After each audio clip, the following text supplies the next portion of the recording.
नमस्कार।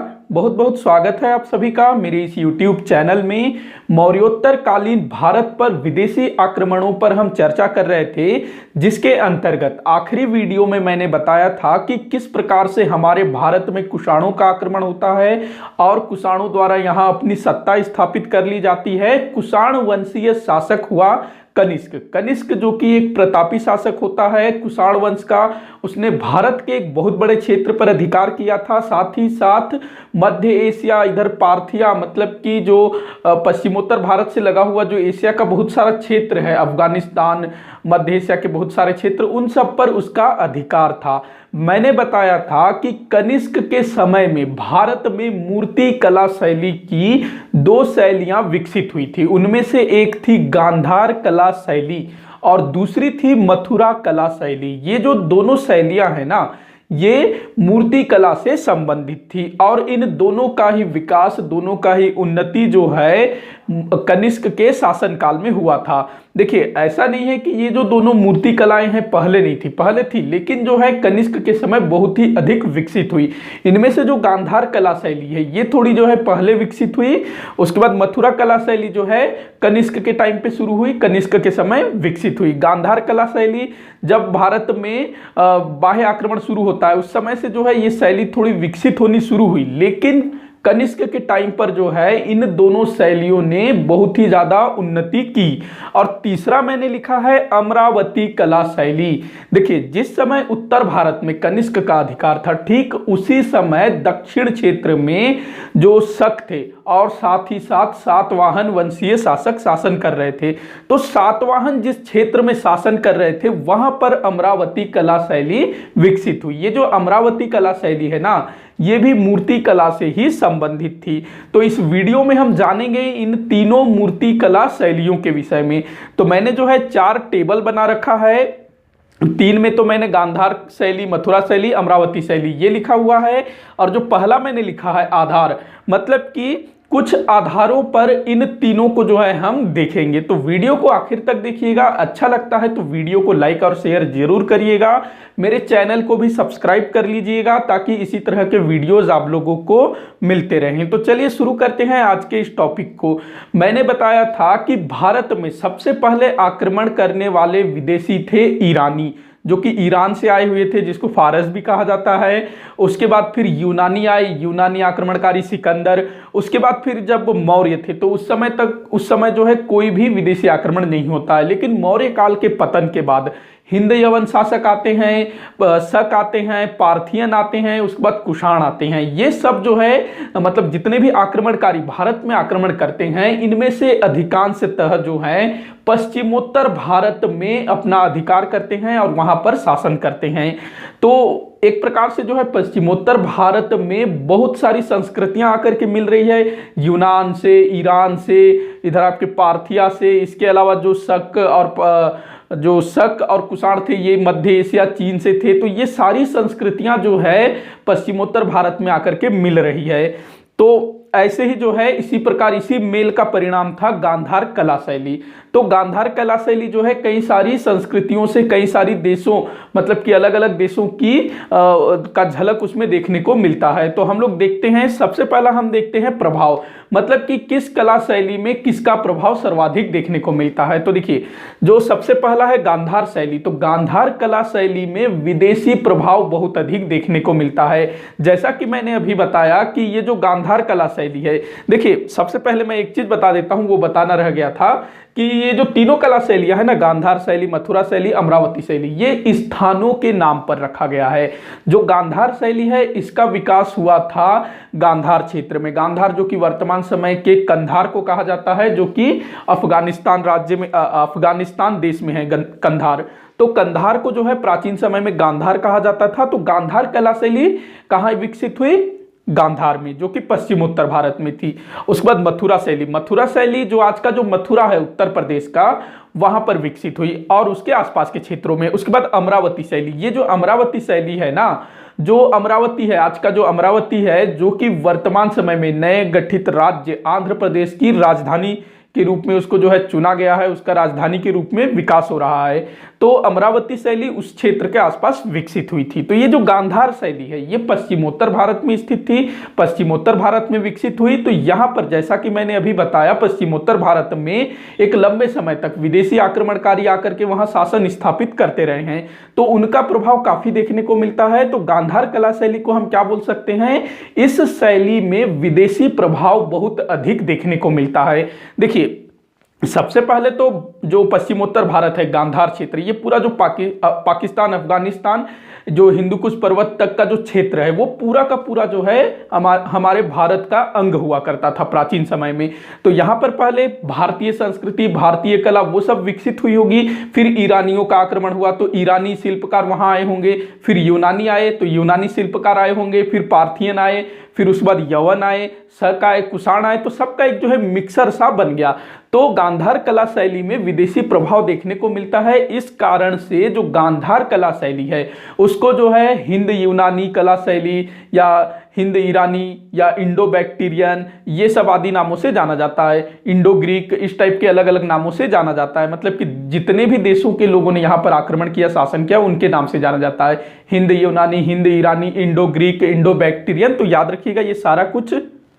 देखिए, Asia minor में एक कला शैली विकसित हुई थी जिसको कहा जाता था हेलेनिस्टिक कला शैली। तो ये जो हेलेनिस्टिक कला शैली है ना, इसको ही अपना जो गांधार शैली है उसका जो मतलब उत्पत्ति इसी हेलेनिस्टिक कला शैली से हुआ था, ऐसा माना जाता है। ये जो हेलेनिस्टिक कला शैली है ना, ये एशिया माइनर में चलती थी, तो उसी को जो है गांधार कला शैली की वहीं से उत्पत्ति हुई, ऐसा माना जाता है। उसके बाद हम देखते हैं मथुरा शैली। तो मथुरा शैली ये जो है पूर्णतः स्वदेशी शैली है। देखिए, मथुरा जो है अपने भारत में है और कुषाण वंश के समय जो है मथुरा शैली विकसित होती है। कुषाण जो है सबसे पहले पश्चिमोत्तर भारत पर अधिकार करते हैं, फिर आगे बढ़ते हुए वो जो है उत्तर भारत पर भी अधिकार करते हैं। तो यहाँ पर जो है मथुरा शैली में ये जो है मतलब बाह्य जो मतलब दूसरे देशों के जो भी आक्रमणकारी हैं, जो ईरानी यूनानी है, उनका प्रभाव इसमें देखने को नहीं मिलता है, क्योंकि जो दूसरे जो आक्रमणकारी थे वो जो है उत्तर भारत में अधिकार नहीं करते हैं। केवल जो कुषाण वंशीय शासक थे उन्होंने ही उत्तर भारत के कई सारे क्षेत्रों पर अधिकार कर रखा था। उसके बाद अमरावती शैली मैंने बताया कि ये जो है दक्षिण भारत की शैली थी। जो आंध्र प्रदेश का जो अमरावती है उसके आसपास का क्षेत्र, नागार्जुन कोंडा का क्षेत्र, वहां पर ये विकसित हुई। तो वहां भी जो है विदेशी प्रभाव नहीं पहुंच सका था, तो इस कारण से ये भी जो है पूर्णतः स्वदेशी शैली है। उसके बाद दूसरा हम देखते हैं, दूसरा आधार, पहला तो हमने देखा प्रभाव, दूसरा देखते हैं सामग्री, मतलब कि किस शैली में किस टाइप की सामग्री प्रयोग में लाई जाती थी मूर्तियों के निर्माण के लिए। तो सबसे पहला देखिए गांधार कला शैली। तो गांधार कला शैली में जो है नीले धूसर बलुआ पत्थर का प्रयोग किया जाता था। नीले धूसर बलुआ पत्थर का प्रयोग किया जाता था मूर्तियों के निर्माण में। मतलब कि गांधार कला शैली में जो भी मूर्तियां प्राप्त हुई है, विशेष करके बौद्ध धर्म से संबंधित, तो वो जो है नीले धूसर बलुआ पत्थर से निर्मित हुआ है। आगे चल करके गांधार शैली में जो मूर्तियां निर्मित हुई वो जो है मिट्टी और प्लास्टर का भी प्रयोग किया जाने लगा आगे चल करके। उसके बाद अगला मथुरा शैली में लाल बलुआ पत्थर का प्रयोग किया जाता था। लाल बलुआ पत्थर याद रखिएगा, इस टाइप से पूछता है। उसके बाद अगला अमरावती शैली में क्या प्रयोग किया जाता था? सफेद संगमरमर का प्रयोग किया जाता था। तो ये तीनों याद रखना है आप लोगों को कि किस टाइप की सामग्री प्रयोग में लाई जाती थी। उसके बाद अगला हम देखते हैं धार्मिक प्रभाव। देखिए, ये जो काल था ना, इस टाइम पे जो भी चीजें हुआ करती थी उस पर धार्मिक प्रभाव पड़ता ही था। तो जो मूर्ति कला थी वो उस पर जो है धर्म का पूरा प्रभाव पड़ा हुआ था। मतलब कि मूर्तियां जो है अधिकांशतः धर्म से ही संबंधित हुआ करती थी। तो देखिए, गांधार कला शैली बौद्ध धर्म से संबंधित थी। मतलब कि गांधार कला शैली में जितनी भी मूर्तियां प्राप्त हुई है अधिकांशतः बौद्ध धर्म से संबंधित है। बौद्ध धर्म मतलब कि जो गौतम बुद्ध जी हैं, इसके अलावा जो दूसरे बोधिसत्व हैं, मतलब कि बौद्ध धर्म से संबंधित जो बोधिसत्व हुए हैं उनकी मूर्तियां इस शैली में प्राप्त हुई है बहुत अधिक संख्या में। और एक चीज याद रखिएगा कि जो गौतम बुद्ध है ना, उनकी सर्वाधिक मूर्तियां गांधार कला शैली में ही निर्मित की गई है। मतलब कि जितनी भी गौतम बुद्ध की मूर्तियां प्राप्त हुई है उनमें से अधिकांशतः जो है गांधार कला शैली में ही निर्मित हुई है। उसके बाद अगला मथुरा शैली। तो मथुरा शैली में जो है हिंदू, बौद्ध और जैन धर्म, तीनों धर्मों का प्रभाव था। मतलब कि मथुरा शैली में जो मूर्तियां प्राप्त हुई है उसमें हिंदू धर्म से संबंधित देवी देवताओं की भी मूर्ति है, बौद्ध धर्म से संबंधित मूर्तियां हैं, जैन धर्म से संबंधित मूर्तियां हैं। तो इसमें जो सर्वाधिक है वो बौद्ध धर्म, मतलब कि गौतम बुद्ध और दूसरे बोधिसत्वों की मूर्तियां प्राप्त हुई है। उसके बाद जैन धर्म से संबंधित वर्धमान महावीर जी की मूर्ति, महावीर वर्धमान जी की मूर्ति प्राप्त हुई है। और जो हिंदू देवी देवता हैं उनकी भी मूर्तियां प्राप्त हुई है। एक जो है बड़ी आश्चर्य करने वाली बात है कि ये जो मथुरा कला शैली है कहाँ विकसित हुई? मथुरा में। और ये जो मथुरा है कृष्ण जी से संबंधित है, कृष्ण जी से संबंधित है। लेकिन मथुरा कला शैली में अभी तक एक भी कृष्ण जी से संबंधित मूर्तियां प्राप्त नहीं हुई है। तो ये बड़ा आश्चर्य करने वाला बात है। मतलब कि हम ये कह सकते हैं कि मथुरा कला शैली में कृष्ण जी उपेक्षित रहे हैं। एक चीज याद रखिएगा, मैंने बताया था कि कनिष्क का मथुरा से एक मस्तक विहीन मूर्ति प्राप्त हुआ है। पिछले वीडियो में मैंने बताया था कि कनिष्क का एक जो है जो सिर रहित, मतलब कि उसका जो मस्तक रहित एक मूर्ति प्राप्त हुआ है। तो वो जो मूर्ति है मथुरा कला शैली में ही निर्मित हुई है। उसके बाद अगला अमरावती शैली। तो अमरावती शैली इसमें जो है बौद्ध धर्म से प्रभावित रहा है। तो पहला गांधार कला शैली, अमरावती कला शैली, दोनों जो है बौद्ध धर्म से संबंधित मूर्तियां बनाई जाती थी। केवल मथुरा शैली ही ऐसी है जिसमें हिंदू, बौद्ध और जैन तीनों धर्म से संबंधित मूर्तियों का निर्माण होता था। तो याद रखेंगे ये सारा कुछ। अच्छा, मथुरा कला शैली के संबंध में एक बात और याद रखिएगा विशेष, कि जो गौतम बुद्ध जी की पहली मूर्ति बनाई गई वो मथुरा कला शैली में ही बनाई गई थी। तो मथुरा कला शैली में गौतम बुद्ध जी की सबसे पहली मूर्ति बनाई गई, और जो गांधार कला शैली है उसमें गौतम बुद्ध जी की सर्वाधिक मूर्तियों का निर्माण किया गया। अब हम देखते हैं इन कला शैलियों को संरक्षण किन किन शासकों ने दिया। तो देखिए, जो पहला है मतलब कि गांधार शैली और मथुरा शैली, इन दोनों शैलियों को कुषाण वंशीय शासक, विशेष रूप से जो कनिष्क, उसने जो है बहुत ही अधिक संरक्षण दे रखा था। उसी के समय जो है इन दोनों कला शैलियों ने बहुत ही अधिक उन्नति की। उसके पहले भी वो चली आ रही थी थोड़ी थोड़ी सी, लेकिन जो कनिष्क था उसने जो है अपने संरक्षण में मूर्तियों का निर्माण करवाया होगा। तो उस समय जो है काफी विकसित हुई ये दोनों शैलियां, गांधार शैली और मथुरा शैली। उसके बाद जो अमरावती कला शैली है ये सातवाहन शासकों को का संरक्षण प्राप्त था, क्योंकि जो दक्कन का जो क्षेत्र था, आंध्र प्रदेश का महाराष्ट्र वाला क्षेत्र, उन सभी क्षेत्रों में जो है सातवाहन वंशीय शासकों का अधिकार था। अमरावती, नागार्जुन कोंडा उस टाइम पे जो है बौद्ध धर्म के केंद्र हुआ करते थे, नागार्जुन कोंडा और अमरावती। तो ये दोनों जो है बौद्ध धर्म से संबंधित केंद्र हुआ करते थे। तो वहां पर जो है इस शैली का विकास हुआ और सातवाहन वंशीय शासकों ने इसको आश्रय दिया, संरक्षण दिया। याद रखिएगा। अब हम बात करते हैं क्षेत्र तो मैंने पहले ही बता दिया कि जो गांधार कला शैली है वो पश्चिमोत्तर भारत, मतलब कि भारत का जो सीमांत प्रदेश है, गांधार मैंने बताया कंधार, उसके आसपास का क्षेत्र। देखिए, गांधार मतलब कि खाली गांधार नहीं, उसके आसपास के जो भी क्षेत्र रहे होंगे वहां भी ये शैली विकसित हुई, लेकिन केंद्र कौन था? गांधार।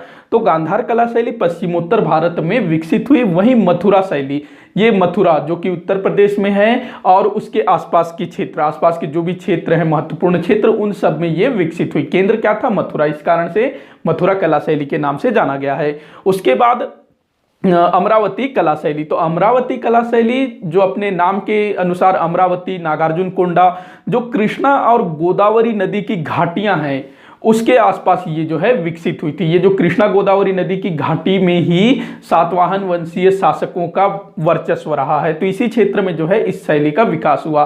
केंद्र कौन था? अमरावती। तो इसीलिए इसको जो है अमरावती कला शैली के नाम से जाना जाता है। अब हम बात करते हैं बुद्ध की मूर्तियों की विशेषता। देखिए, जो हमने तीनों जो शैलियां देखी, गांधार शैली, मथुरा शैली, अमरावती शैली, इन तीनों शैलियों में ही सर्वाधिक मूर्तियां किसकी बनाई गई? गौतम बुद्ध जी की। जो गांधार शैली, अमरावती शैली, इसमें तो पूरी तरह से गौतम बुद्ध मतलब कि बौद्ध धर्म से ही प्रभावित रहा। केवल और केवल मथुरा शैली है जिसमें बौद्ध धर्म के अलावा हिंदू धर्म और जैन धर्म से संबंधित मूर्तियां बनाई जाती थी।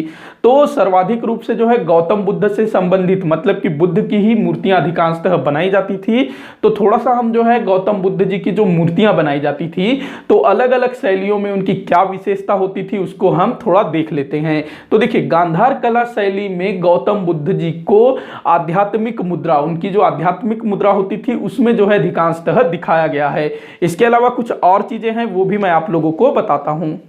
गांधार कला शैली में गौतम बुद्ध जी को लहराते बालों के साथ आध्यात्मिक मुद्रा में दिखाया गया है, मतलब कि जो गौतम बुद्ध जी को लहराते बालों के साथ दिखाया गया है। इसके अलावा उन्होंने बहुत कम आभूषण धारण किए हुए हैं, मतलब कि उन्होंने जो आभूषण है वो कम धारण किए हुए हैं और योगी मुद्रा में बैठे हुए हैं। जैसा योगी जो तपस्या करने की मुद्रा में जो बैठा रहता है ना, तो उस टाइप की मुद्रा में बैठे हुए अधिकांशतः दिखाया गया है। आंखें आधी बंद है जैसे कि ध्यान मुद्रा में हो। तो इनकी जितनी भी मूर्तियां प्राप्त हुई है गांधार कला शैली में, आंखें जो है आधी बंद होती है, तो उससे क्या लगता है कि ध्यान मुद्रा में बैठे हैं। सिर पर उभार या जटा को दिखाया गया है। देखिए, सिर के जो बाल होते हैं उसको बांधा हुआ दिखाया गया होगा जो कि उभरा हुआ दिखता होगा।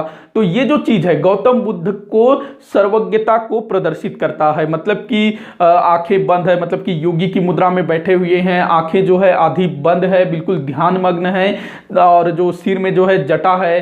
तो ये किस चीज को दर्शाता है कि जो गौतम बुद्ध जी हैं वो सर्वज्ञता है, मतलब कि वो जो है सर्वज्ञ हैं, सभी चीजों को जानते हैं, ऐसा दर्शाता है ये मूर्तियां। उसके बाद हम बात कर लेते हैं मथुरा शैली। तो मथुरा शैली में जो मूर्तियां बनाई जाती थी उसकी क्या विशेषता होती थी? तो देखिए, अधिकांशतः मूर्तियों में जो है गौतम बुद्ध जी को प्रसन्न चित्त मुद्रा में दिखाया गया है। पहले वाले में मैंने बताया कि आध्यात्मिक मुद्रा, मतलब कि बिल्कुल योगी टाइप से बैठे हुए दिखाया गया, लेकिन दूसरी वाली में जो है जो मथुरा कला शैली में प्रसन्न चित्त मुद्रा में। तो इसको भी थोड़ा सा मैं और कुछ चीजें बता देता हूं। बुद्ध को मुस्कुराते चेहरे के साथ प्रसन्नचित्त दिखाया गया है। तंग कपड़े पहने हुए हैं, शरीर हष्ट-पुष्ट है, चेहरा और सिर मुड़ा हुआ है। बुद्ध विभिन्न मुद्राओं में पद्मासन में बैठे हैं और उनका चेहरा विनीत भाव दर्शाता है। सिर पर उभार या जटा दिखाई गई है।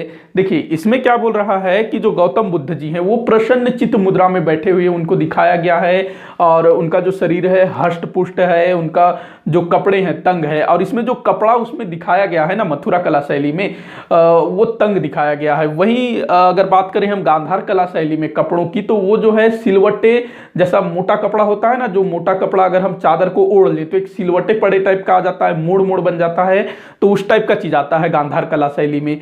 लेकिन जो मथुरा कला शैली है उसमें कपड़े किस टाइप के हैं होते थे? तंग होते थे, तंग कपड़े होते थे, और जो सिर है वो मुड़ा हुआ होता था, सिर और चेहरा मुड़ा हुआ होता था। लेकिन गांधार कला शैली में क्या बताया मैंने कि जो सिर के जो बाल हैं उसको लहराते हुए दिखाया जाता रहा है। और उसके बाद देखिए मथुरा शैली में और मैंने क्या बताया कि इसमें भी जो सिर में उभार दिखाया गया है, मतलब कि जटा बंधा हुआ है। अच्छा, एक चीज और ध्यान रखिएगा कि जो गांधार कला शैली है इसमें जो गौतम बुद्ध जी का चेहरा है ना, वो यूनानी देवता अपोलो से मेल खाता है। देखिए, यूनान में एक देवता थे अपोलो, तो उनका जो चेहरा है, गौतम बुद्ध जी का जो चेहरा है वो यूनानी देवता अपोलो से काफी मिलता हुआ दिखाया गया है। क्योंकि ये जो गांधार कला शैली है ये पश्चिमोत्तर भारत में विकसित हुई, और मैंने बताया कि गांधार कला शैली में यूनानी प्रभाव, ईरानी प्रभाव सारा, मतलब जो भी वहां पर आया उसका प्रभाव वहां देखने को मिलता है। तो गौतम बुद्ध जी का जो चेहरा है वो यूनानी देवता अपोलो से मिलता हुआ लगता है। तो याद रखेंगे, यूनानी देवता थे अपोलो। तो जो बुद्ध की जो भी मूर्तियां गांधार शैली में बनी है उसमें जो है अपोलो देवता की झलक देखने को मिलती है। तो गांधार शैली, मथुरा शैली दोनों हो गया। अब हम बात करते हैं जो अपने अमरावती कला शैली के विषय में। तो अमरावती कला शैली में बुद्ध के जीवन और जातक कथाओं की कहानियों को प्रदर्शित किया गया है। देखिए, पहले की जो दो शैलियां है ना, गांधार शैली और मथुरा शैली, इनमें क्या होता था, एकल मूर्तियां होती थी, मतलब कि जो है गौतम बुद्ध की अकेले की मूर्ति होती थी। उसमें भले उनको पद्मासन में दिखाया गया हो या फिर खड़े दिखाया हो या बैठा हुआ दिखाया हो, तो इसमें भी जो है अलग अलग चीजें, जैसे कि कभी उनको संबोधि की मुद्रा में, महाभिनिष्क्रमण, उनके जन्म से संबंधित, इस टाइप का जो है एकल मूर्तियां होती थी। अकेले गौतम बुद्ध जी होते थे या फिर किसी दूसरे बोधिसत्व की होती थी, तो वो भी एकल होती थी। लेकिन जो अमरावती कला शैली में जो मूर्तियां बनाई गई है ना, वो एकल नहीं होती थी, वो जो है गतिशील होती थी। मतलब कि जो भी जातक कथाओं में जो कहानियां हैं, जातक कथाएं मैंने बताया था जातक कथाओं के विषय में, उसमें कई सारी कहानियां हैं बुद्ध के जीवन से संबंधित। इसके अलावा गौतम बुद्ध जी के जीवन से संबंधित जो भी दूसरी घटनाएं हैं उनको जो है गतिशील दिखाया गया है, मतलब कि वो चीज घट रहा है इस टाइप से। जैसे कि गौतम बुद्ध के जन्म के समय की घटना, गौतम बुद्ध ने किस प्रकार से अपने शिष्यों को शिक्षा दिया था, जो पहला जो शिक्षा हुआ था, धर्म चक्र परिवर्तन का जो भी घटना था, संबोधि की जो घटना थी, उन सब चीजों को जो है गतिशील रूप में दिखाया गया है। मतलब कि जो मूर्ति है उसमें अकेला कोई व्यक्ति नहीं होता था, गौतम बुद्ध जी के साथ उनके शिष्यों को भी दर्शाया गया रहा होगा इस टाइप से। तो गांधार शैली और मथुरा शैली इसमें जो है एकल मूर्तियां होती थी, लेकिन अमरावती कला शैली में जो मूर्तियां बनाई जाती थी वो गौतम बुद्ध जी के जीवन से संबंधित होती थी, जातक कथाओं की कहानियों के अनुसार गतिशील हुआ करती थी। मतलब कि जो घटनाएं घटी थी गौतम बुद्ध जी से संबंधित उसको प्रदर्शित किया गया था। जैसे बनता है ना कि गौतम बुद्ध जी मतलब कि गौतम बुद्ध जी और सामने उनके शिष्य बैठे हुए हो, इस टाइप से प्रदर्शित किया गया हुआ हो। तो याद रखिएगा ये सारा कुछ। उसके बाद एक चीज याद रखिएगा कि जो गांधार कला शैली है इसको यथार्थवादी शैली कहा गया है, और जो मथुरा शैली है इसको आदर्शवादी शैली कहा गया है। तो ये सब चीज याद रखना है, क्योंकि कभी कभार जो है प्रश्न पूछा जाता है। गांधार कला शैली के विषय में एक बात और याद रखिएगा कि गांधार कला शैली में जो विषय होता था वो भारतीय होता था, लेकिन जो तकनीक होती थी वो विदेशी होती थी। क्योंकि मैंने बताया यहाँ पर जो भी मतलब बाहर के लोग आए, उनकी संस्कृति, उनका जो भी तरीका था, जो शिल्पकार आए, तो वो एक तरह से जो है पूरा मिक्स हो गया। तो जो विषय होता था वो भारतीय होता था, लेकिन जो मूर्ति गढ़ने का जो तरीका होता था, जो तकनीक होता था, वो विदेशी होता था। मतलब कि उसमें जो है विदेशी प्रभाव देखने को मिलता था। उस समय जो है अपना भारतीय संस्कृति भी, मतलब भारतीय शिल्पकारों का, यूनानी शिल्पकारों का, ईरानी शिल्पकारों का, इधर मध्य एशिया से आए शिल्पकारों का, सबका एक मिक्सर होता रहा। तो याद रखेंगे इस चीज को कि विषय भारतीय होता था और तकनीक विदेशी। विषय भारतीय किस प्रकार से होता था, क्योंकि जो मूर्तियां तैयार हो रही है वो गौतम बुद्ध जी और बौद्ध धर्म से संबंधित है, बौद्ध धर्म के जो भी दूसरे बोधिसत्व हैं और गौतम बुद्ध जी की मूर्तियां बन रही है। तो ये टॉपिक क्या हो रहा है, भारतीय। तो याद रखना है ये सारा कुछ। तो आज का ये लेक्चर यहीं समाप्त होता है। आज का ये टॉपिक आप लोगों को कैसा लगा कमेंट करके जरूर बताइएगा। वीडियो अच्छा लगा हो तो लाइक करिएगा, और मेरे वीडियोज को जितना हो सके उतना आप लोग शेयर कर दिया करिएगा। वीडियो को आखिर तक देखने के लिए धन्यवाद।